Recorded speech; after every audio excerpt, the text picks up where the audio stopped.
Hello, my name is Nakia Garland, and I teach both English 12 and AP Lang at Arsenal Technical High School. And today I will be discussing the gradual release framework for active learning, and I'll begin by sharing my screen. I've included my email information as well as my Twitter handle if you would ever like to reach out to me for more discussion. And with that, I'll move on to the objective for today's session. Participants will be able to understand the purpose of gradual release, identify the 4 components of the framework, and apply each phase to a practice lesson. So what exactly is gradual release, you may wonder? According to Pearson and Gallagher, it is defined as a responsibility model of instruction that suggests cognitive work should shift slowly and intentionally from teacher modeling to joint responsibility between teachers and students, to independent practice and application by the learner.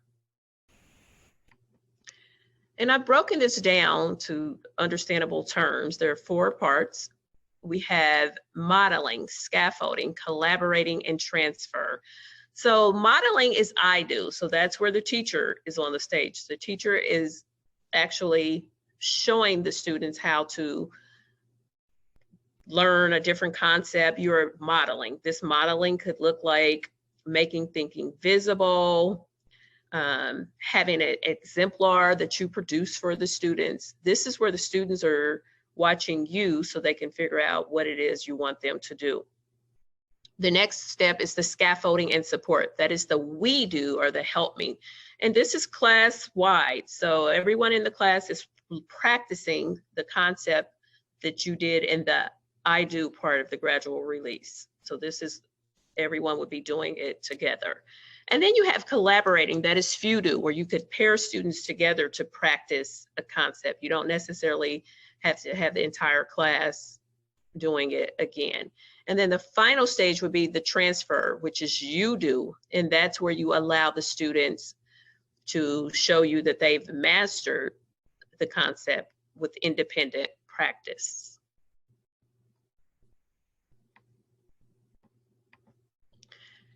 I've included a visual as well for the visual learners in the group. And as you can see with the first pyramid on the left, the teacher responsibility is where you have a focus lesson and guided instruction. Everything that you do in this realm is very intentional. You are setting the stage for your students to be able to learn. So that part would be the I do and the we do. With the second triangle, this is the student responsibility. This is the collaboration part. This is you do it together, and then eventually you do it alone. Here's some of the benefits of gradual release. It provides students with support for learning. It creates natural learning transitions. It builds student confidence. And it also allows time for the teacher to assist students who may need extra help, and saves time on front loading as well. And gradual release isn't meant to be stagnant, so to speak. You can easily move in and out of the different phases. So you may start with the I do, and you may get all the way down to independent practice and realize that you might need to go back to the we do, and that is perfectly okay. Again, this model is designed to support student learning.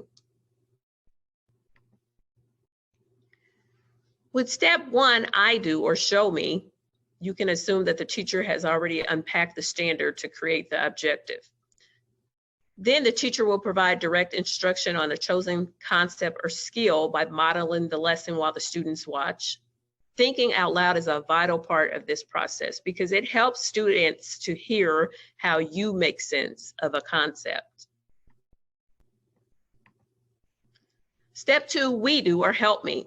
The purpose of this step is to practice with the students, provide students with examples, and also to circulate to assist students who need extra help and take note of any struggling student. Taking note will also inform you of if you need to revisit one of the other steps before you release them to be independent, which is step 4 and the ultimate goal of gradual release. Step 3 is the few do or pair me. And in this stage of gradual release, you can focus on a group that you need to differentiate with. And also you would take the back seat here. You would use a series of questioning techniques to help students when they encounter an obstacle. This is also the stage in which students practice applying and sharing skills that they have to be taught.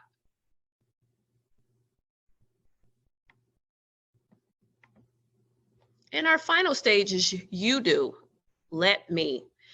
This is the stage in which students are given the opportunity to practice independently. So here you would not necessarily walk around and offer suggestions. At this stage, they should be able to work without needing you. And I typically immediately model again or provide another visual before I release them to do you do. Again, some students may need the continued guided practice or the we do, which is perfectly fine. And you can pull that student or group of students aside while your other students continue to work independently, because not all students will move immediately into the you do phase. So that's important to know. I also have a video that I would like to share where the gradual release process is being modeled.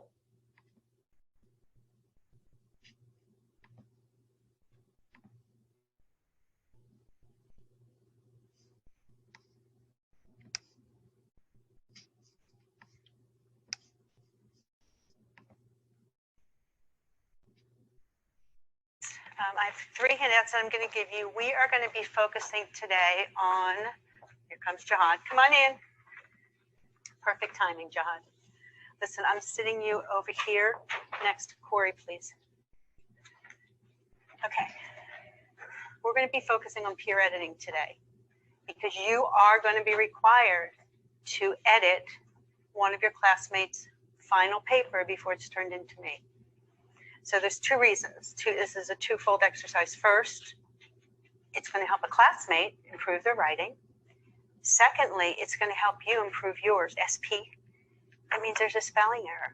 And you want to put that right near the word, so because, you know, if it's a sentence, how are they going to know which word you're talking about? So you want to put it like above the word, or if there's not room, do an arrow to the word so that they see what word they're misspelling. Now, hopefully there's not going to be a lot of that because you have, what tool do you have on your word processing to prevent spelling errors? No, for spelling. Spell check, yes, you have spell check. Everyone should be running spell check. How do you know if a word, because your word processing tells you when a word's misspelled. How do you know? Maybe if they said and what?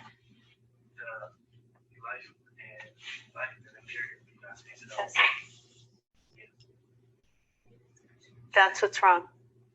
The period needs to have 2 spaces after it, always.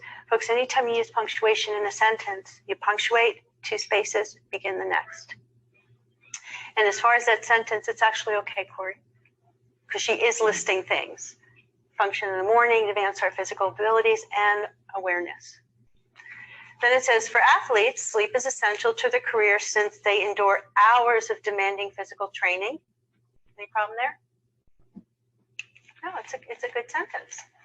Unfortunately, sleep doesn't always come to us as easily as we think. Yes, sir. There should be like a comma after unfortunately. Yep. Good catch. Now, you want to make it stand out.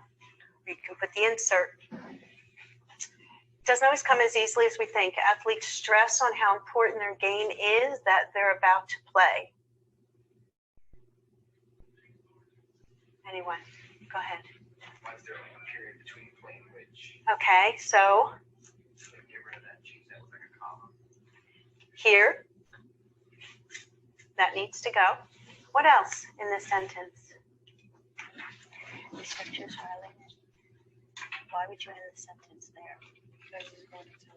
Then there'd be a comma, not a period, because a period stops the sentence. This is part of the sentence. And for here, because it's a then I'm sorry. Lack of sleep for an athlete can cause reduction in performance. Yeah, I'm sorry. I would have put during the performance. Okay, So I put this and then to take out and then put it. and then insert, you want them to insert the word during and write during above it. If you think that's, grammatically better, then you want to suggest that to your writer.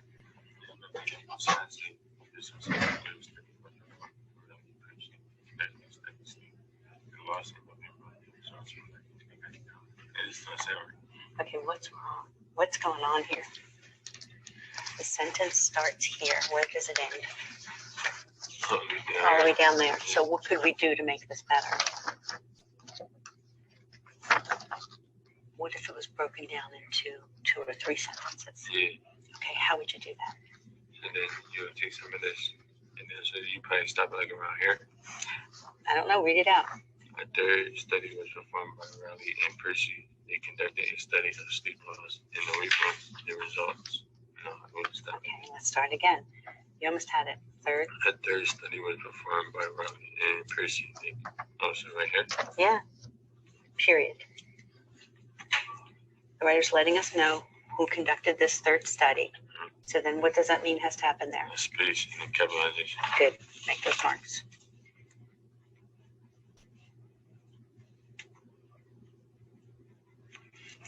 Okay. So they put a space. They conducted a study of sleep loss in the weight room. The results were, what's happening there? Hey, that's a runoff. I was waiting for you to use that term. That's exactly what it is. It's a run-on sentence. So we can take this run-on sentence and break it into 2 sentences. Right. How would you do that? Good. Okay, good work. Anything else? Anybody? Go ahead, John. What do we got? I'm sorry, right into your hands. Let me get you up there. It's just us. Good. Food is too close to the comma. Yes, this writer really was repeating that error quite a bit. It just insert space. We've got it. Good. Someone else. Corey. Yeah.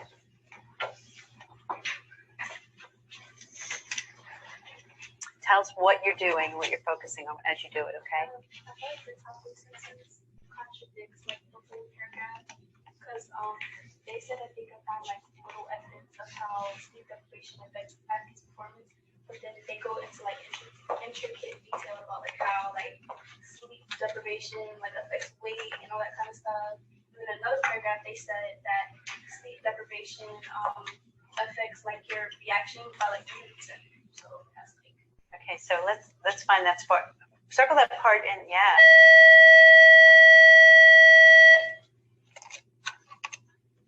And it doesn't. The topic sentence says there's a small amount of studies.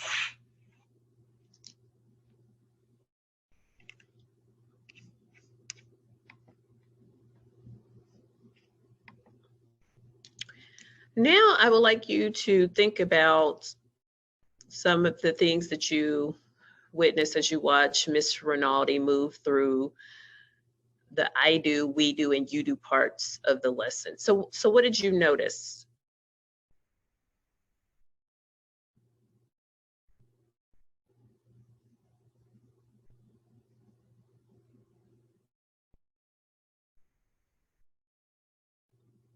And how does Miss Rinaldi check for understanding throughout?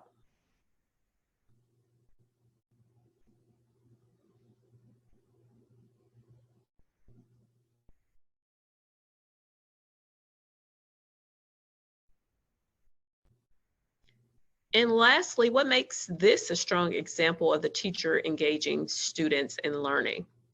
So I'll share with you the answers to the questions and what I noticed. So I noticed that she moved through the 3 stages fluidly.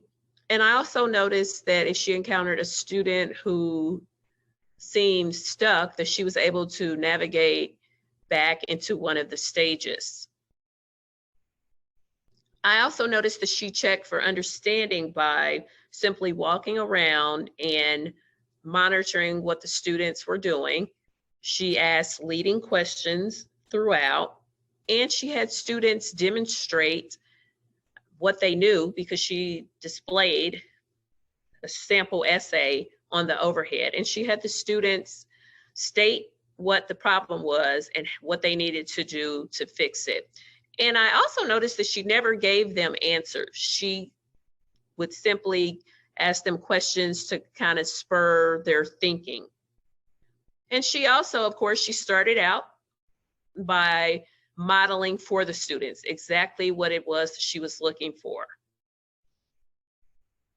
So this is a strong example of a teacher engaging students in learning, because she followed the stages of gradual release. She involved the students, and it was also student-centered. And I also noticed that she had her student objectives front and center so that she could refer to them as necessary.